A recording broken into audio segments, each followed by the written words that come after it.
Bueno, pues buenas tardes y gracias por la asistencia.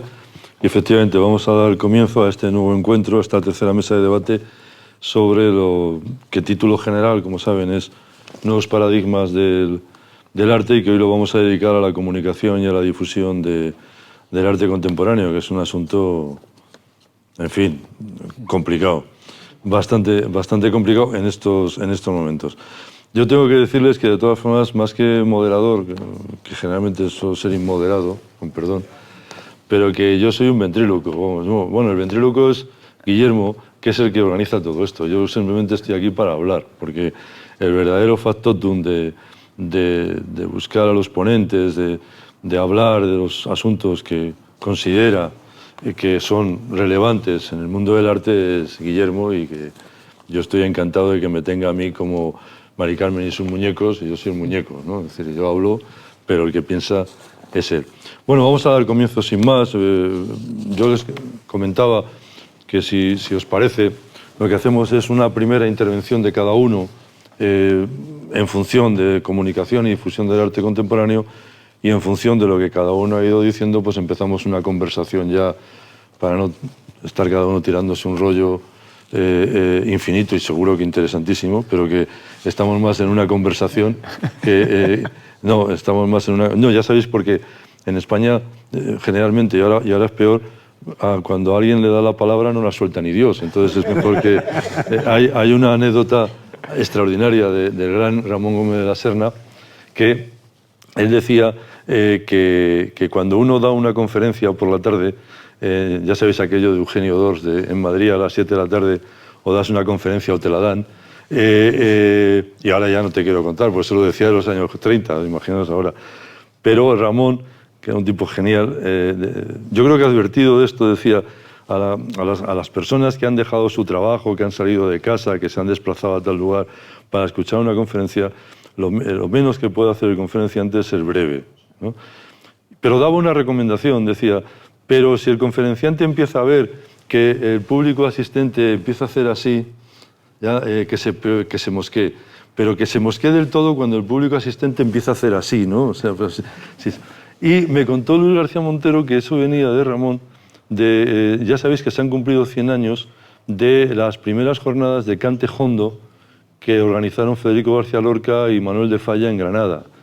Y que fue una reunión, como ahora que es lo, supongo que algunos conocerán, de los cantos de la mina, los premios que se dan y tal, pues era la primera reunión, además, donde el cante jondo se reconocía como un arte importante, no solamente como un entretenimiento de taberna o de tablao, sino que tenía un fondo, y ahí estaban dos figuras como señora Manuel de Falla y un joven Federico García Lorca para constatar eso. Y reunieron a cantaores de toda España y fundamentalmente Andalucía. Y tuvieron la locura de invitar a Ramón Gómez de la Serna a dar la conferencia inaugural. Ramón todavía no era el del reloj, por eso lo aprendió en esto que os voy a contar ahora. Porque en la primera fila estaban sentados un padre y un hijo. El hijo era el que iba a ir a cantar, vestidos, señor, con la faja, la camisa, el cuello cerrado, chaqueta, elegantes dentro de eso. Pero Ramón se extendía y se extendía. Y el hijo llevaba, que era el que debía cantar, llevaba una navaja que te cagas, o sea, así. Y Ramón no paraba. Y en un momento dado, el hijo, desesperado porque lo que quería era salir a cantar, le dice muy serio al padre: ¡pare, lo mato ya! Entonces, yo creo que fue ahí cuando Ramón dijo después lo del reloj, diciendo: esto va muy en serio. Bueno, si os parece, empezamos entonces. Voy a empezar, Sergio, si parece, por el orden que tengo, que nos ha provocado aquí Guillermo. Sergio, si queréis empezar con esto de la comunicación. Había una breve introducción, que es verdad que la comunicación es un aspecto fundamental, no solo en la función de los profesionales del arte. Hoy en cualquiera... está aquí Rafa Sierra, con el que he compartido las labores de lo que podemos denominar ese pleonasmo que es periodismo cultural, ¿no? Porque todo periodismo es cultura, en cierto sentido, ¿no? Pero, y sabemos hoy o por lo menos entonces, que lo que no salía en los medios no existía, ¿no?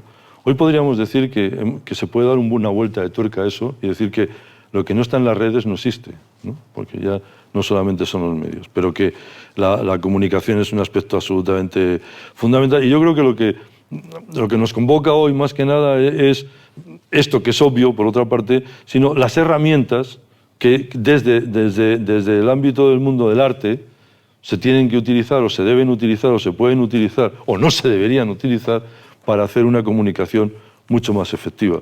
Así que, si os parece, empieza Sergio, el fundador de Urbanity y Can Art, y seguimos después con los demás. Y después ya abrimos la conversación entre nosotros y con vosotros también. Adelante.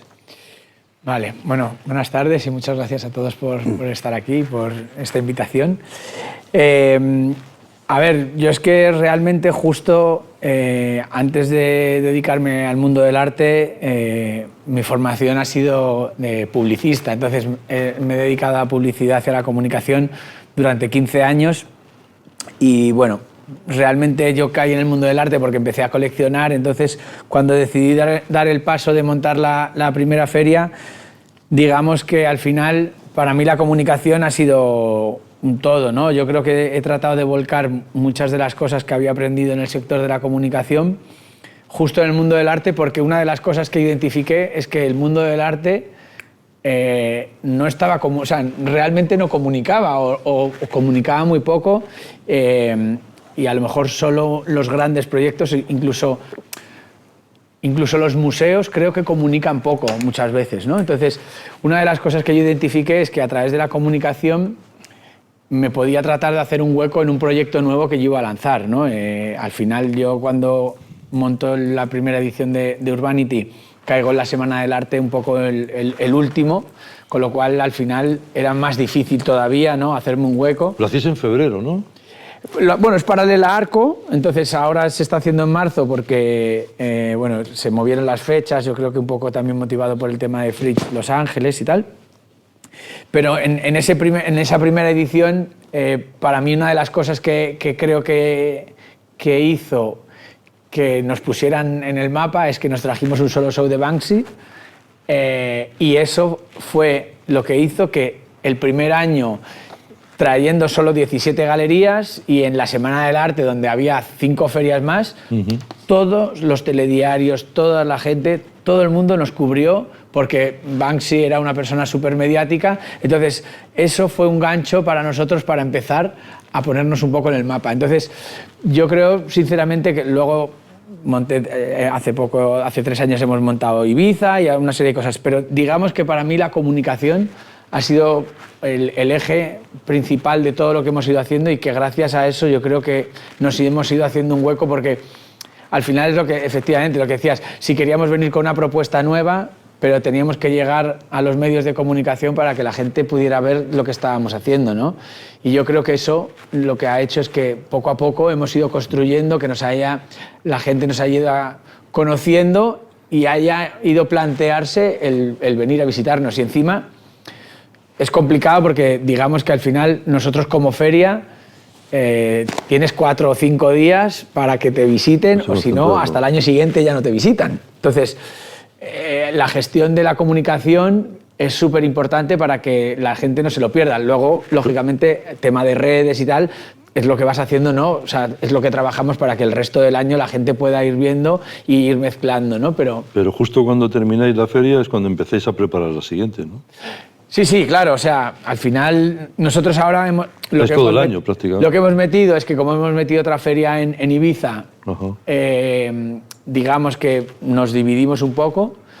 Ibiza, por ejemplo, ha sido otro motor muy grande a la hora de montar la feria, o sea, digamos que la marca Ibiza a nivel de comunicación es algo también muy interesante. De hecho, llevamos 9 años con la Feria de Madrid y cuando viajamos fuera nos conocen por la Feria de Ibiza y no por la de Madrid, porque en solo 3 años todo el mundo, la marca Ibiza, digamos que todo el mundo de repente es como, ostras, todo el mundo posiciona Ibiza como verano, diversión. ¿En qué mes se celebra? En verano, claro. Lo hacemos a finales de junio. Ajá. Entonces, al final, efectivamente, la comunicación y al final es un poco las marcas, ¿no? O sea, Ibiza en sí es como una gran marca, entonces la gente tiene en el ideario, ¿no?, de algo que es atractivo y cuando asocian una feria o arte con Ibiza, te posicionan y eso hace que tengan un mayor recuerdo, ¿no? Pero al final, digamos que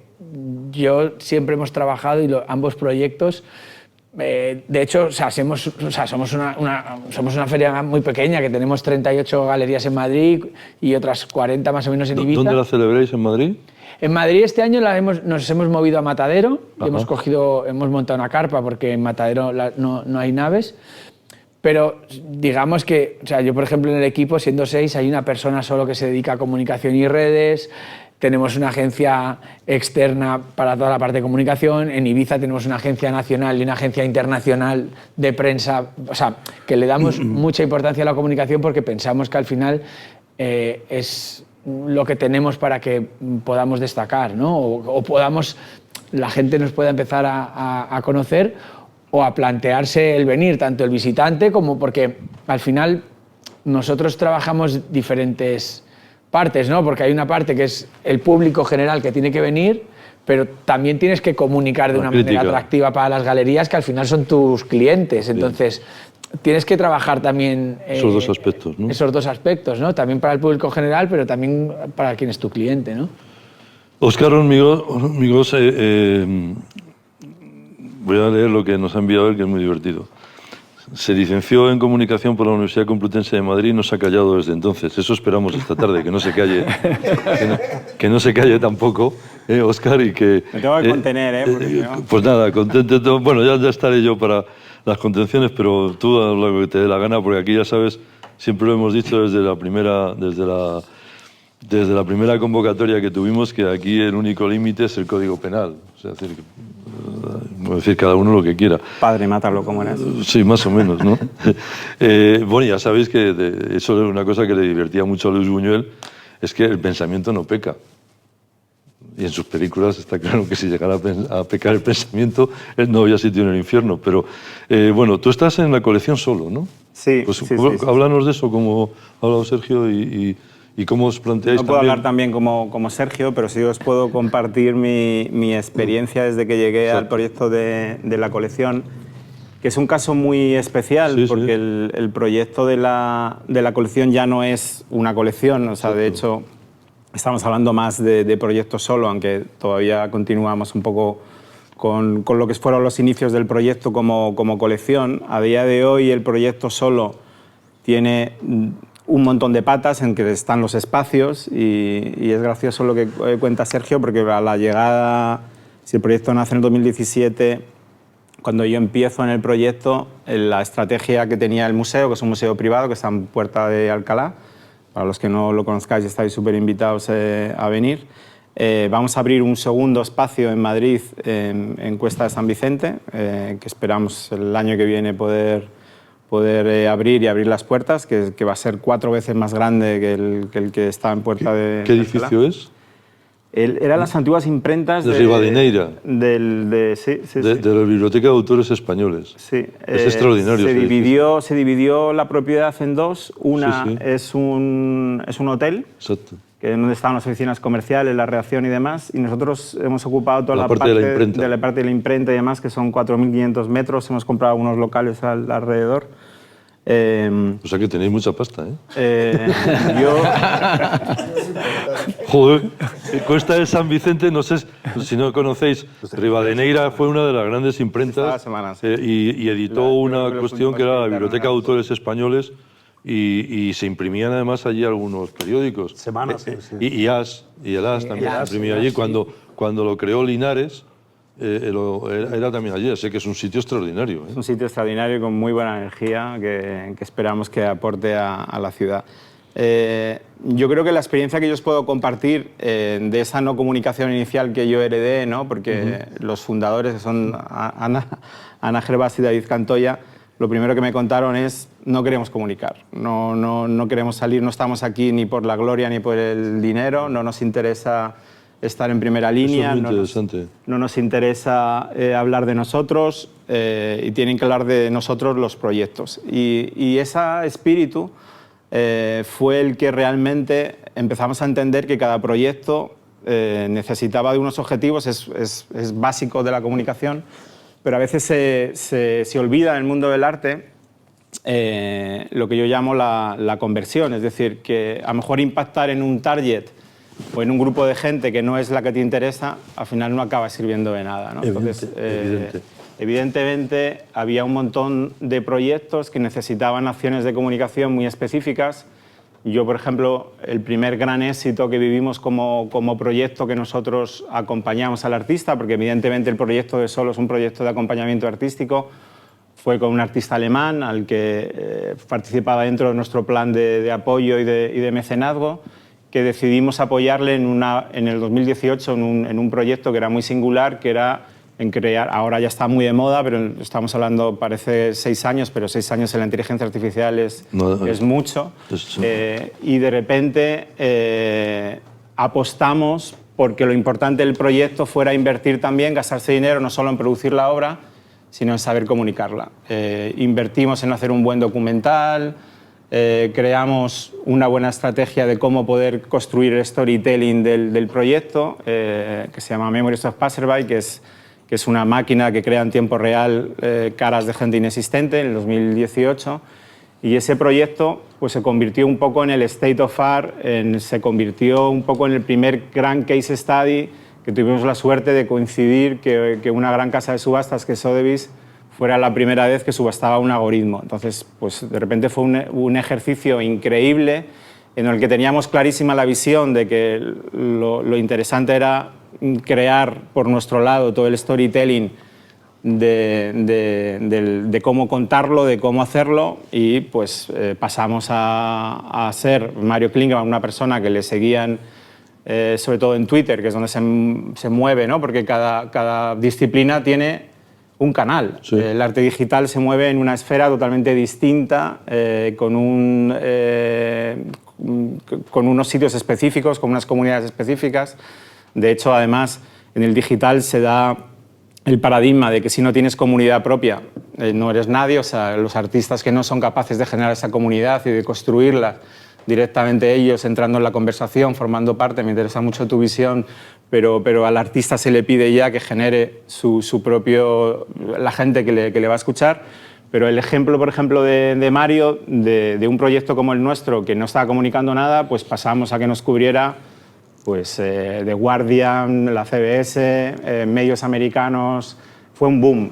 De hecho, fue como el gran momento de la primera vez que una máquina autónoma se subastaba, ¿no? ¿Pero movisteis la comunicación vosotros? Movimos la comunicación, creamos el evento, creamos la producción, estuvimos involucrados en todo el proceso, pero donde realmente más aportamos es crear en el storytelling, que es la clave de todo esto, que es la que hizo que eso fuera posible, que se presentara y que el proyecto fuera totalmente conocido a nivel internacional, y que por detrás luego la línea pequeña pues estaba Colección Solo, que había hecho posible eso, o en los créditos. Lógicamente. Entonces, el efecto para el artista fue inmediato.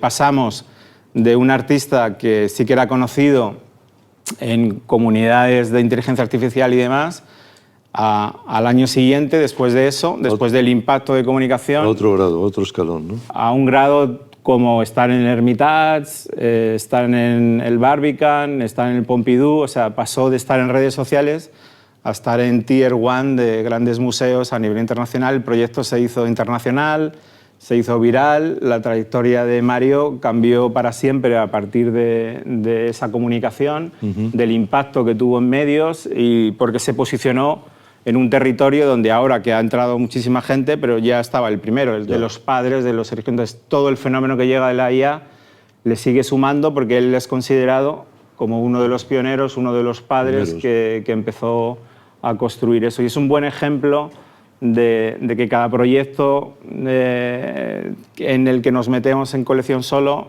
intentamos identificar cuál es el storytelling, cómo podemos manejar que eso pase para construir una historia que pueda llegar a esos públicos, pero siempre pensando nunca en cómo eso va a generar imagen o comunicación para la colección, sino para los proyectos. Eso plantea una cuestión bastante interesante, que es, la especificidad del artista, que requiere una especificidad del tipo de comunicación. Totalmente. Esa es una, ¿no? Y otra, las nuevas vías de comunicación que probablemente también se podría plantear que, a diferencia de lo que puede existir, eso que se llama el DIRCON, ¿no? El director de comunicación, que en vez de ser alguien para todos los eventos que hace esa empresa o esa fundación, tal, sino que se contrate a uno específico que es el que conoce ese área para divulgar la comunicación y, por lo tanto, añades un aspecto bastante más. Nos vamos ahora a la cuestión tradicional, ¿no? Que es... No, lo digo porque... lo digo por Juan Novo, que tiene una enorme experiencia. El Novo. El Novo es tradicional. Que tiene una larguísima experiencia, sobre todo en su parte de la sección de cultura de un gran medio, y de un medio, perdonad, tradicional, porque además es una televisión generalista, a diferencia de lo que hoy ya son las plataformas y son las televisiones más o las cadenas más dedicadas a asuntos muy concretos o singulares, ¿no? Que es Antena 3. En Antena 3 no tiene la sección de cultura y además es escritor. Tengo aquí uno de sus últimos libros, Vidal tenía que morir, de Juan Novo Cuadrupani. Pero te iba a preguntar, Juan, precisamente al hilo de lo que acaba de comentar Óscar y también Sancho, claro, desde la perspectiva, nosotros aquí, tú estás en una redacción, Juan ha estado, Rafael ha estado muchos años en una redacción, yo también.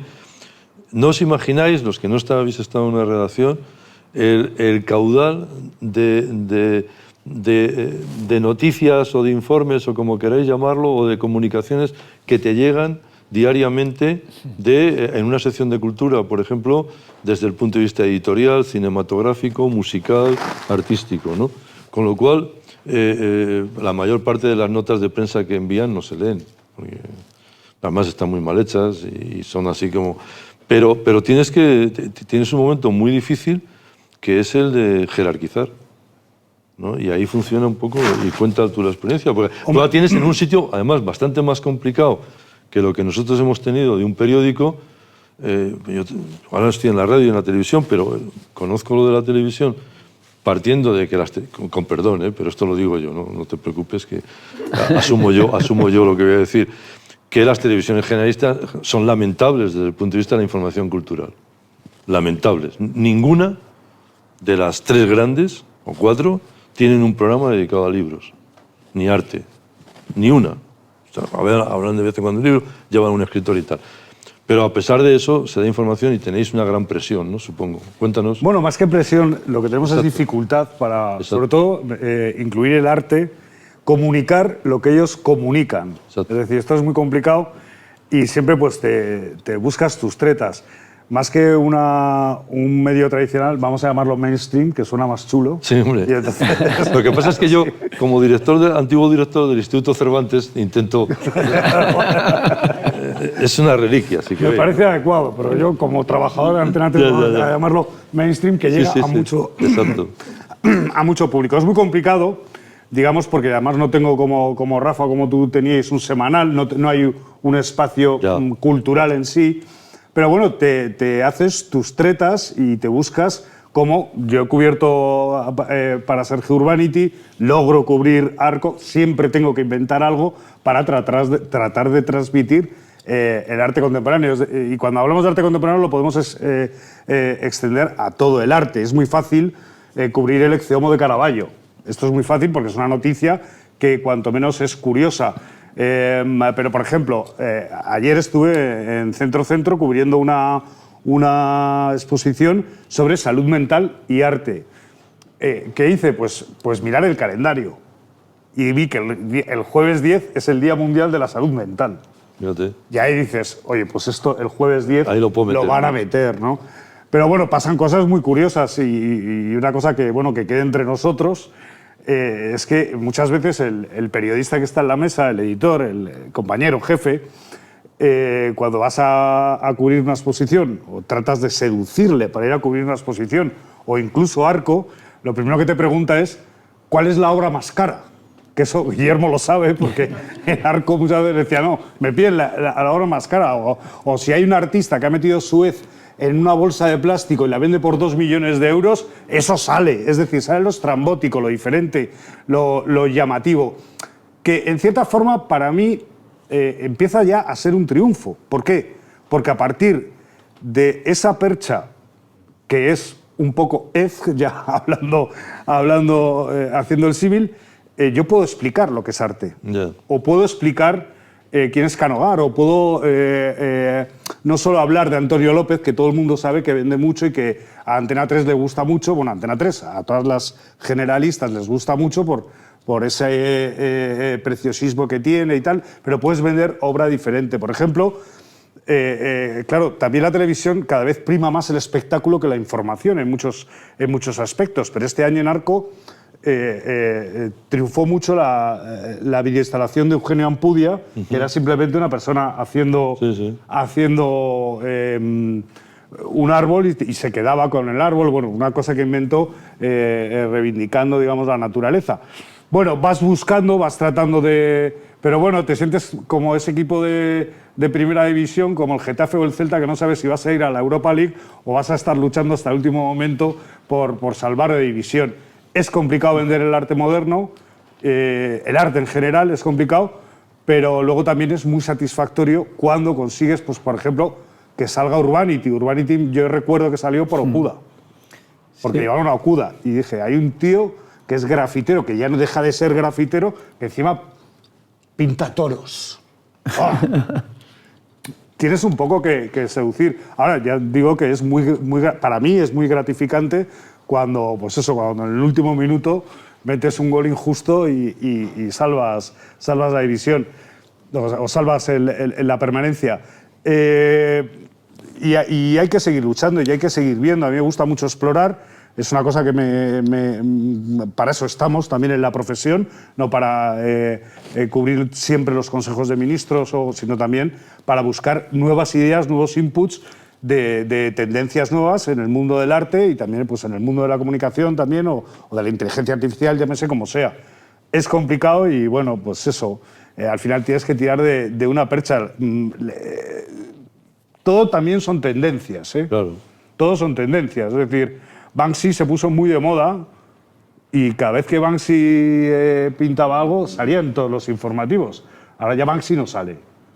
Por cierto, tú como periodista tienes que preguntarle quién es Banksy, si has trabajado con él. Desvélanos la identidad. No, pero, sí, pero a ver, Banksy yo creo que siempre ha sido mediático, pero una de las cosas que estabas ahora mismo comentando, ¿no? Y justo lo que estabas diciendo, que siendo un medio mainstream, que es para todo el mundo, ¿no crees que al final siempre todo el mundo se queda con el vaso de agua de Wilfredo, el no sé qué... El plátano el plátano de Cátela? O sea, que al final siempre esas piezas que muchas veces pueden parecer muy banales para el público más generalista, que a lo mejor no está tan metido dentro del mundo del arte, al final eso no sé hasta qué punto no ayuda a que más gente pueda introducirse en el mundo de la cultura, porque muchas veces al final terminan diciendo, es que eso... O sea, hay un punto muchas veces que en los medios de comunicación, ¿no? en los puntos más generalistas, muy complejos, ¿sí? Siempre se quedan con la parte que a lo mejor, efectivamente, esa rareza, que es la que a lo mejor hace que justo mucha gente se aleje. Pero esa es una percha, y no sé si a lo mejor te estoy entendiendo bien, eso es una percha, pero el muro tiene muchas grietas y a veces cuela el agua. A mí, es que me he acordado que, no sé si es por donde vas, a raíz de Arco, que este año, bueno, lo situé un poco en la Semana del Arte, hablando con el Palace está a tope, que también eso, te vas a cualquier restaurante y está a tope porque vienen marchantes, bueno, tú bien lo sabes. Hubo una persona que vio el trabajo que hice y me preguntó que dónde podría comprar esa escultura tan bonita. Era la Julia de Plensa. O sea, yo dije, bueno, pues me parece que todavía no tienes dinero, pero ya sabía, ya adivinó quién era Jaume Plensa. Entonces, no sé, a mí me pareció como muy gratificante explicarle, no, es que hay un tipo español que tal, no sé qué. Es que esa es la labor de divulgación que claro, tiene que cumplir. Cala, yo creo que cala. Oye, vamos a escuchar ahora la voz del artista, ¿no? de Dagoberto Rodríguez, que es uno de los muy reconocidos e influyentes artistas de su generación y que para situarlo rápidamente, vas combinando arquitectura, diseño y escultura. Y hay una cosa muy, muy singular en tu obra, que es el uso del humor y la ironía, ¿no? Para adentrarte en mundos tan complicados como la política, ¿no? O la propia convulsión de la sociedad. Adelante, Dagoberto, ¿cómo contemplas tú todo esto? Bueno, desde tu perspectiva de artista, ¿no? Es interesante. Sí,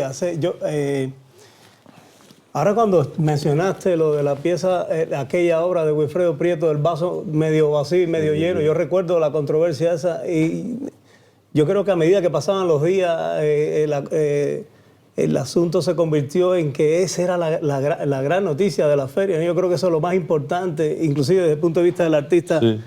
No es ni siquiera determinar que el tamaño del vaso, era que el vaso, que se siguiera hablando del vaso, ¿no? Y desde mi punto de vista, desde el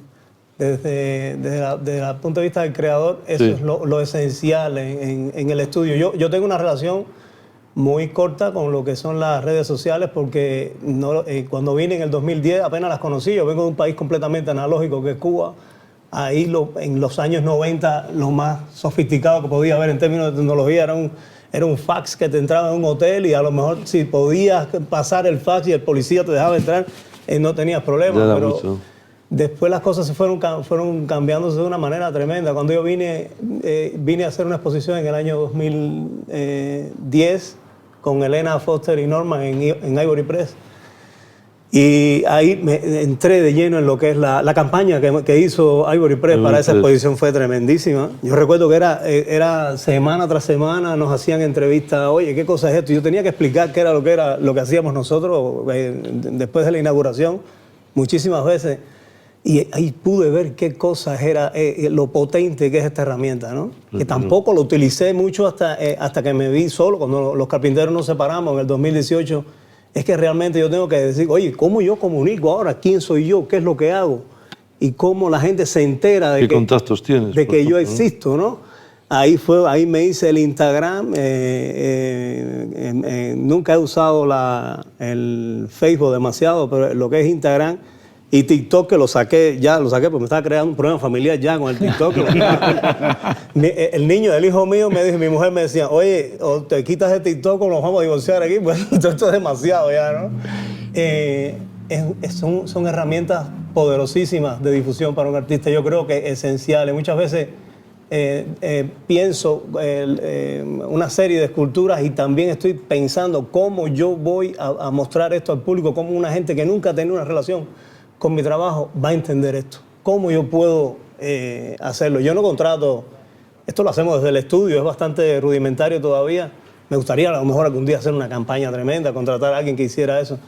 Y o sea, lo hago un poco espontáneo, lo manualmente, hacemos en el estudio, pero es tremenda. Yo creo que es esencial.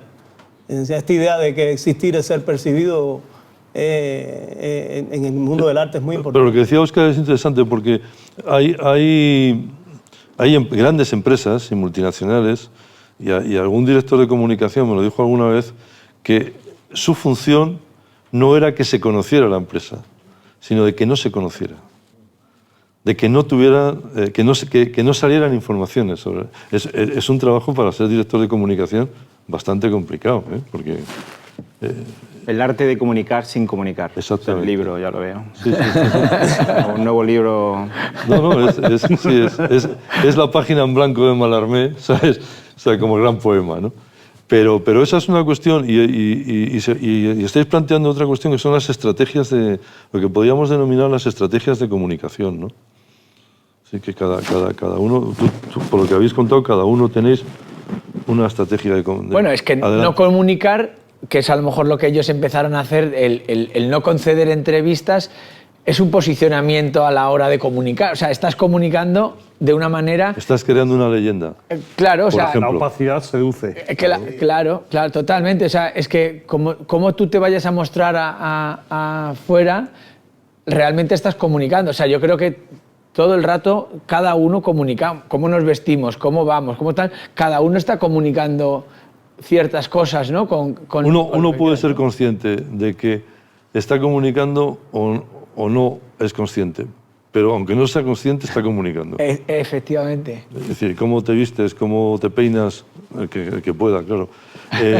No, pero, es decir, cómo hablas, ¿no? Yo he dicho muchas veces a amigos headhunter, yo como filólogo, que a mí me das 20 minutos de una conversación con alguien y te digo inmediatamente el nivel social y cultural que tiene por la construcción de la frase, por la competencia lingüística, por la riqueza de vocabulario, por cómo arma el discurso, ¿no? O sea, y es verdad, y esa persona no será consciente de lo que está...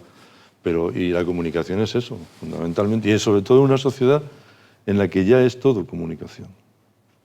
La comunicación ahora se ha complicado muchísimo, ¿no? Pero, por ejemplo, cuando tú y yo trabajábamos en periódicos, es verdad que nos llegaba un caudal de tremendo, información brutal, pero había personajes muy claves, por ejemplo, personajes muy míticos como Soledad Lorenzo, sí, Juana de Izpuru, que se dedicaban a llamarte personalmente para que fueras, ¿no? Entonces, esas exposiciones, cosa que ahora no ocurre. Yo no veo información de ninguna galería en ningún periódico. Todo eso ha desaparecido. Tienen un hueco en los culturales. En los suplementos, nada más. Los periódicos no.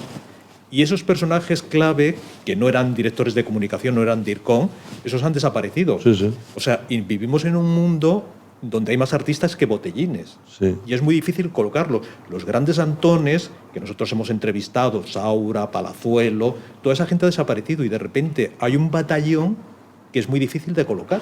Lo mismo, para que estéis tranquilos por lo que dice Rafa, lo mismo ocurre en los otros ámbitos artísticos. En la literatura está ocurriendo lo mismo, en el cine no os quiero ni contar, y en la música, digamos, música contemporánea, también. Es decir, lo que estamos viviendo es una mutación cultural en la que hay una fragmentación brutal y la cultura, en vez de ser un continente como era hasta hace poco, se ha convertido en un archipiélago. O sea, hay diferentes islas que es muy complicado en este momento y, de hecho, si os dais cuenta, bueno, tú estás más en el día a día, ¿no? Pero si os dais cuenta, grandes figuras... Fijaros, probablemente, esto es una gilipollez, pero en fin, a estas horas, permitírmelo, ¿no? Pero probablemente desde Beatles, Rolling, Dylan, Springsteen, el único fenómeno así un poco universal que ha salido ahora, que ha arrasado, ha sido Taylor Swift. Porque había muchas cosas, pero entonces eso al arte os ha tenido que llegar también, ¿no? Lo que dice Rafa, ¿o no? Sí, y de hecho ahora todavía la cosa se complica más. O sea, yo creo que como en la historia de la humanidad nunca hemos estado ante el abismo que supone que encima las máquinas empiezan a crear contenido. Exacto. Estamos al inicio de eso, pero ya empieza a pasar, ¿no? El otro día vimos en Solo, que tenemos un proyecto muy loco de que un artista nos propuso crear una marca de ropa y estábamos haciendo shooting con modelos que son creados por IA, que puedes generar un montón de setting y de información para redes que ya está creada por inteligencia artificial, pero el volumen ahora mismo, en un campo muy concreto, que es el de arte digital, de creación digital, no tiene parangón en la historia de la humanidad y es imposible humanamente en cifras. Exacto. Que hay tanto contenido que es imposible que haya audiencia para tanto contenido. De hecho, los algoritmos están colapsados, los algoritmos de redes sociales que hace un tiempo podrías a veces pensar que podían ser virales o que podían captar, ahora mismo la única gente que te va a ver es la gente que te sigue, la única gente que te va a ver es tu comunidad. Entonces estamos viviendo un momento que yo vivo cada vez más y de hecho nosotros hemos apostado mucho por eso y estamos pensando que el futuro que viene es imposible que te vaya a ver gente que no sea más allá de la comunidad que has construido. Adagoberto, que te interesa la política, ¿no? Y que incorporas también en tus obras. Me interesa mucho. Esto que está contando Óscar puede ser el camino más directo hacia una tribalización de la sociedad. El lío es con las redes sociales, cómo tú separas la paja del polvo del trigo, ¿no? Bueno, lo que ha habido siempre, que es lo que está faltando en las redes sociales, pero que aparecerá, seamos optimistas porque llevamos 2000 años y vamos a seguir. Es el filtro. ¿Cómo filtrar? Claro, pero es que la clave, reto, ¿no? Sí, pero la clave en el momento en que se ha destrozado el concepto de autoritas, no de autoridad, que eso es otra cosa, autoritas. Es decir, el momento en que se ha destrozado el canon, entonces, efectivamente, ¿quién hace el filtro? Porque hasta ahora hemos sabido quién hacía el filtro. La historia del arte es un filtro que te cagas. O sea, los museos tenían una responsabilidad antes muy grande que era un poco didáctica y la responsabilidad de evaluar el arte que se exponía, de divulgarlo, de darlo a conocer. Pero ahora en un mundo donde tú tienes que hacer, donde hay que poner 2 posts por semana, ¿cómo tú le dices a la gente que eso es valioso o que eso es interesante? Igualmente el que lo recibe, que sí. El que recibe la información tiene una responsabilidad tremenda de filtrar ese contenido. ¿Cómo se hace eso? ¿Bajo qué conceptos tú miras el arte en la red? Porque la pregunta iba para ti directamente, sé que ibas a hablar, pero no, te lo digo porque tú eres uno de los filtradores. Sí. Bueno, pero vamos, yo también filtro dependiendo del concepto y de la idea que ya tengo de lo que es mi televisión y de lo que me va a querer el editor. Lógico, yo sé que hay cosas que me encantaría, me hubiera encantado haber dado tal concierto y no, al final... No estás en la 2. Tienes que dar Taylor Swift. No, es que la única que en este momento puede hacer algo es una televisión pública, porque tienen todo el tiempo y no tienen problemas de financiación. Bueno, tienen problemas... la televisión pública no tiene problemas de financiación, porque los que tienen problemas de financiación son los que financiamos a la televisión pública, que somos todos los contribuyentes. Pero esa es otra película. Que bueno, que el filtro al final pues te lo van poniendo un poco desde arriba, no es que te vayan, pero te marcan un cauce y cuándo puedes sacar el agua o no sacar el agua del río.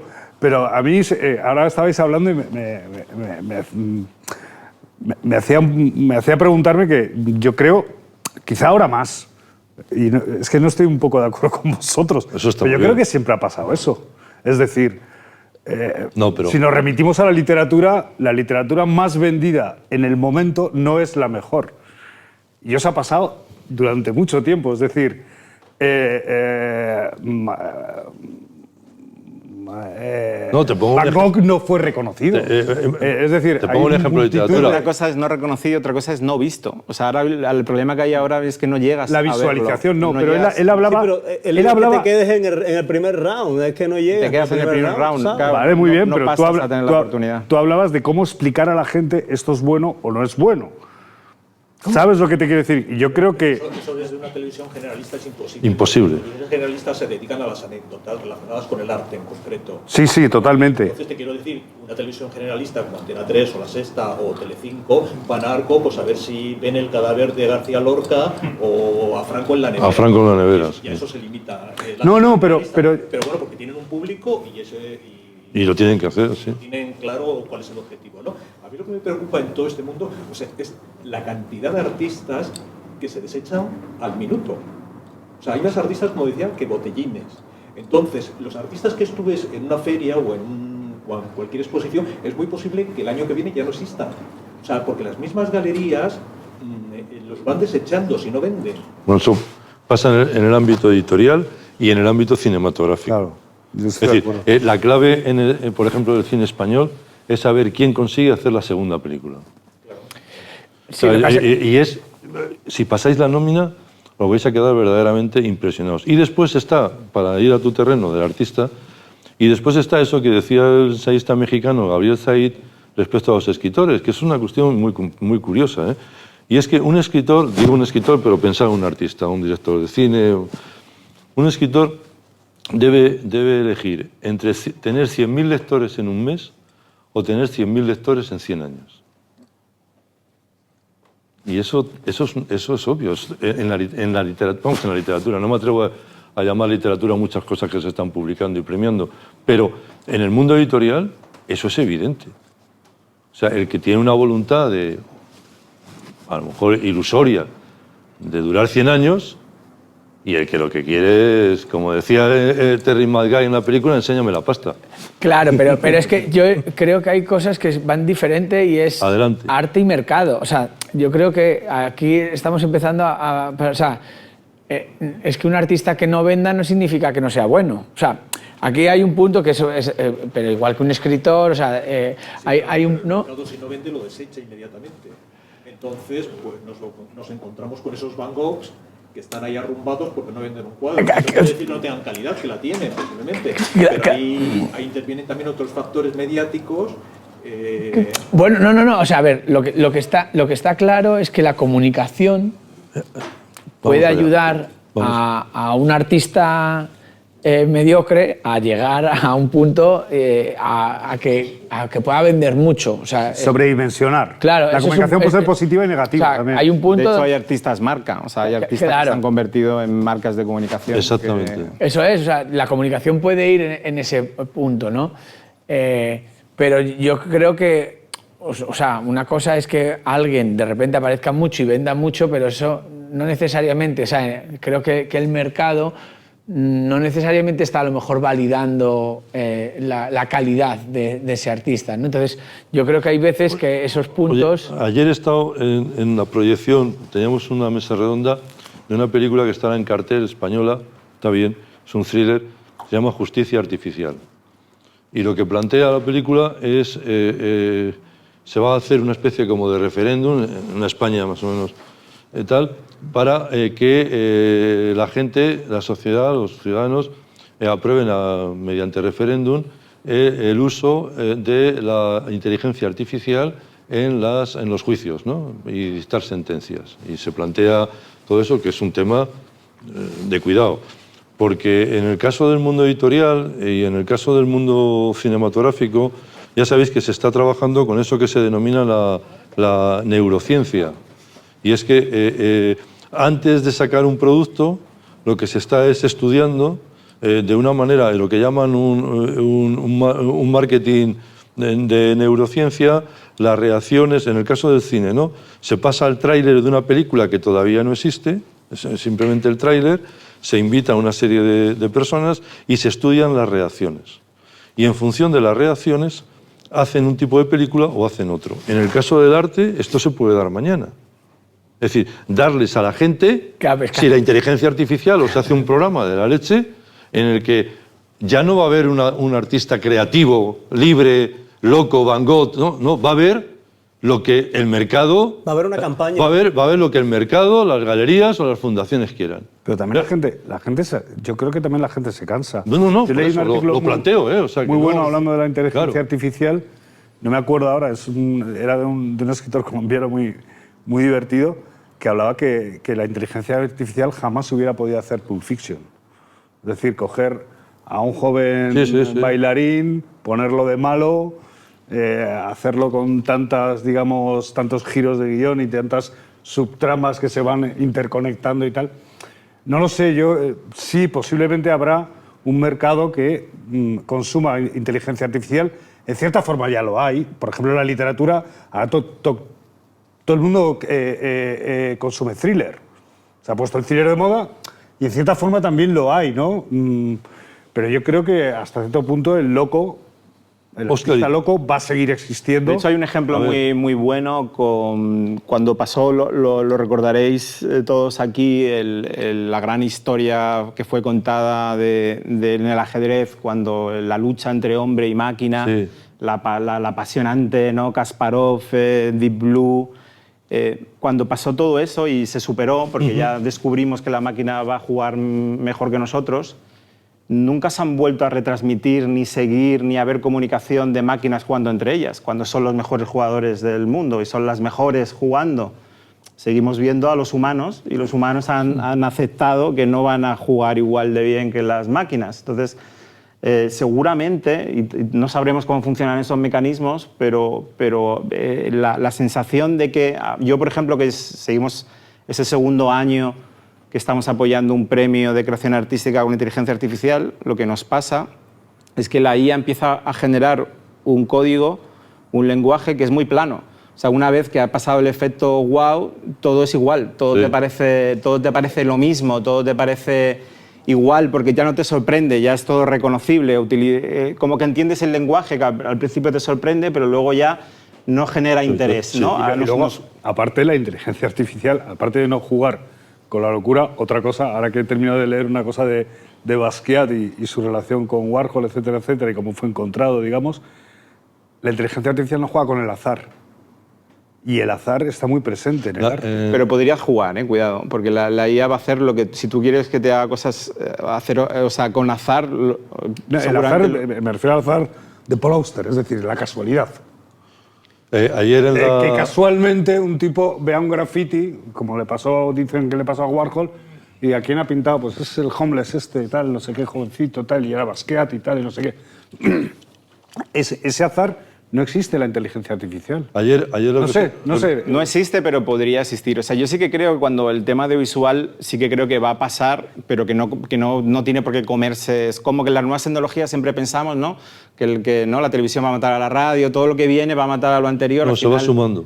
Se van sumando y yo creo que sí que vamos a llegar a ver que plataformas como Netflix, yo me las imagino perfectamente, que no serán solo de contenido mainstream, sino que un Netflix tú le hablarás y te crearás tu propio contenido. Estoy convencido que va a haber una época que vamos a llegar a ver en lo que le puedo dar unas referencias y digo, quiero que sean vídeos random en este estilo, o sea, le vas a poder dar el rol que tú quieras para que creen un estilo que tú ya conoces o que puedas reconocer. O sea, pero ya eso lo hace el teléfono, ¿eh?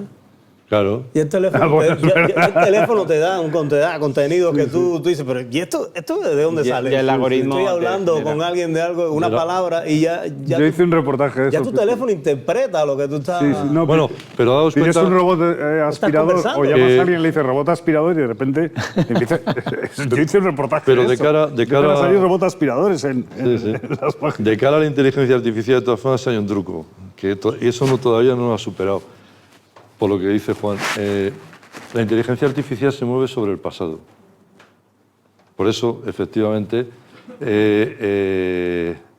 la vida es cambiante y la vida nunca está en orden. Y entonces tú no puedes meter a una máquina al desorden, porque no es máquina entonces. Pero en cambio la vida es caos. Pero sí que puede jugar ese rol. Todo se basa en el pasado. En el pasado, todo, claro. En el frontón, en uno de los frontones del Casón del Buen Retiro ya reza, lo que no es tradición es plan. Claro, es que todo... Hablabas tú del experimento este con el tráiler para ver por dónde iban los tiros en la película, cómo la montaban, ¿no? Hay un experimento que se puso ya hace en marcha unos años que fueron los NFTs. Sí. ¿Y qué ha pasado con los NFTs?